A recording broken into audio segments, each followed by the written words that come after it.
तो 50 अलग अलग कलर शेड के कुछ भी एक एवरेज पर्सन पूरे दिन में कितने सारे डिसीजंस लेता होगा? 100, 500, 5000। एक्चुअल नंबर है 35,000। मतलब 35,000 डिसीजंस। उसमें से कई सारे सही होते हैं, कई सारे गलत होते हैं। कुछ डिसीजंस हम सोच समझ के लेते हैं और कुछ डिसीजंस बिना सोचे समझे, जैसे क्या कपड़े पहनने हैं, कहाँ पर जाना है, क्या खाना बनाना है।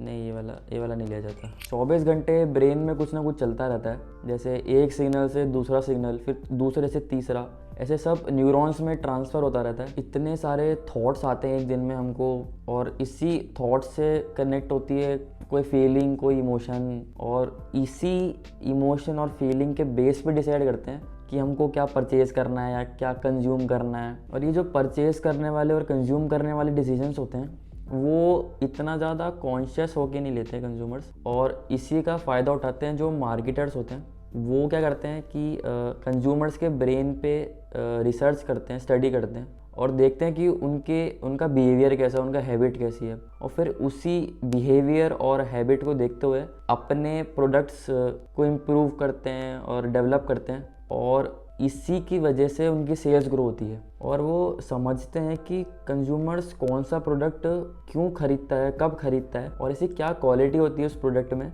जिससे कंज्यूमर्स का सबसे ज़्यादा अटेंशन उस प्रोडक्ट पे जाता है। जैसे या तो उसकी पैकेजिंग, या उसका कलर, या उसके ब्रांड का नेम, कुछ भी हो सकता है। और ऐसे ही उनके बिहेवियर को स्टडी करते हैं मार्केटर्स, उनके हैबिट्स को स्टडी करते हैं, और जब इसको साइंटिफिकली करते हैं, जैसे उनके ब्रेन को स्टडी करना, तो उसको बोलते हैं न्यूरो साइंस। लेकिन जब इसको मार्केटिंग के पर्पज़ पे करते हैं तो उसको बोलते हैं न्यूरो मार्केटिंग। न्यूरो मार्केटिंग को कंज्यूमर मार्केटिंग भी बोलते हैं, और इसकी कई सारी स्टडीज़ भी हुई हैं जिसमें पता लगाया जाता है कि ये मार्केटर्स के लिए कैसे वैल्यू एडिशन करता है। जैसे ये ऑब्जर्व किया गया कि अगर कोई ऐड होता है उसमें किसी का फेस हो तो उस पे लोग ज़्यादा अटेंशन देते हैं, और सामने देख रहा होगा वो, तो उस पे जो ऐड कंटेंट होता है साइड में वो लोग नहीं देखेंगे। लेकिन जब वो फेस उस ऐड कंटेंट को देख रहा होता है तो लोग एक बार के लिए उस ऐड कंटेंट को पढ़ भी लेते हैं। ये हमको भी पता नहीं होता है कॉन्शियसली कि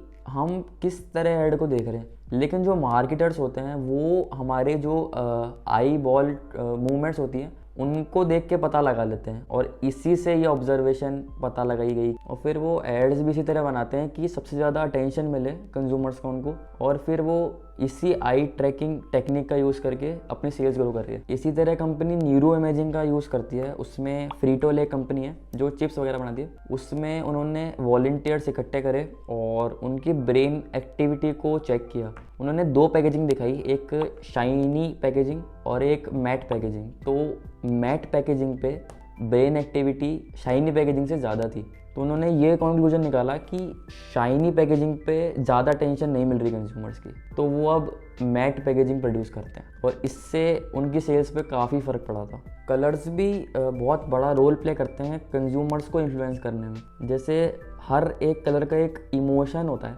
और वो इसी टूल का यूज़ करते हैं अपने ब्रांड का कलर डिटरमाइन करने में। तो जैसे एक सबसे पॉपुलर एग्जांपल है कोका कोला का। तो वो जो रेड कलर होता है वो कलर ही इस तरह से है कि सबसे ज़्यादा टेंशन उस पे जाता है कंज्यूमर का। जैसे गूगल पे कोई सर्च करता है तो जो टॉप पे ऐड आती है उस पर क्लिक करने से गूगल पैसा कमाता है। कुछ भी अपन सर्च करते हैं जब गूगल पे, तो गूगल ने अलग अलग शेड्स के कलर लिए और उस पर अप्लाई किया अलग अलग टाइम पे, और देखा गया कि सबसे ज़्यादा क्लिक कौन से कलर पे होता है। वो एक ही कलर है, ब्लू कलर, लेकिन उसके 50 अलग अलग शेड लिए थे, और फिर डिटरमाइन किया गया कि सबसे ज़्यादा जिस पे अटेंशन देता है कंज्यूमर वो कलर उस पर रखा जाए।